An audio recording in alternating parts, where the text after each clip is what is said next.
Let's talk about the financing of campaigns. It's a money saturated system.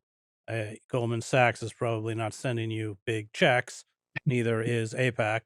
But, you know, I remember when I worked with Ralph Nader, and Ralph said, I can get 10,000 people in Madison Square Garden. In fact, he got them to pay, I think, $5 at the door so he could pay for the rental of Madison Square Garden, but I can't reach the millions of people that I need to on television, on the airwaves, because I don't have funds. I can't raise that kind of money. Let's talk about the power of money, especially as we are seeing uh, the Israel lobby go after those few people in Congress who have stood up against this genocide, as you have just done.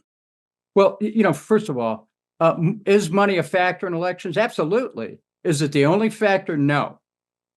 I've had the experience of winning over 30 elections, even though in many of them I was outspent.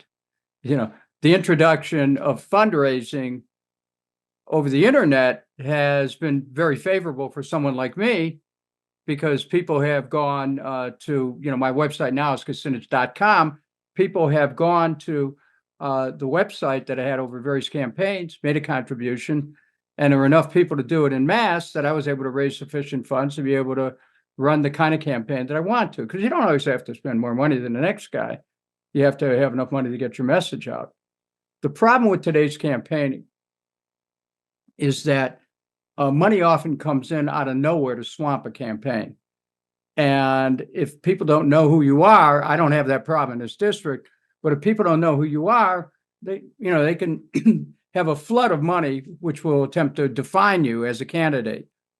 And, once Buckley versus Vallejo passed, Citizens United, which essentially equated, money with free speech, we end up in a in a situation where anonymous forces can be an invisible hand moving one candidate this way, another candidate this way. It's a problem. How do you get around it? Organize at a grassroots level. Spend your money wisely. Raise money over the internet. Small dollar fundraisers. These are things that are still possible. And frankly, I think that Summer Lee's victory in Pennsylvania is a good signal that no matter what kind of interest groups you take on, if you have the support of the people, you'll find a way through to success. So, I still believe that. I still have hope, not just in my own possibilities here, but I have hope for our country. But hope has to be matched with good deeds. I mean, I believe that in the last 3 weeks of your last campaign, unsuccessful campaign, to run again for the mayor of Cleveland, huge amounts of dark money came into that campaign to destroy your campaign. Am I correct? You're absolutely right. I know that. And, so I'm aware of what can happen. Does that dissuade me and say, well, there's no chance? No. You just keep, it's kind of like the lines in a poem about Prometheus Unbound, about hope building from its own wreck the thing it contemplates.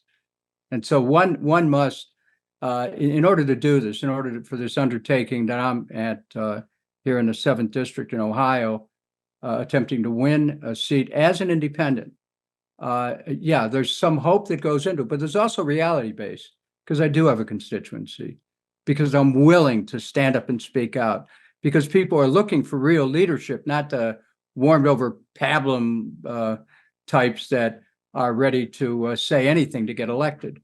So I'm hopeful that people are ready to take a new direction. And if they are, my candidacy gives them a chance to do that.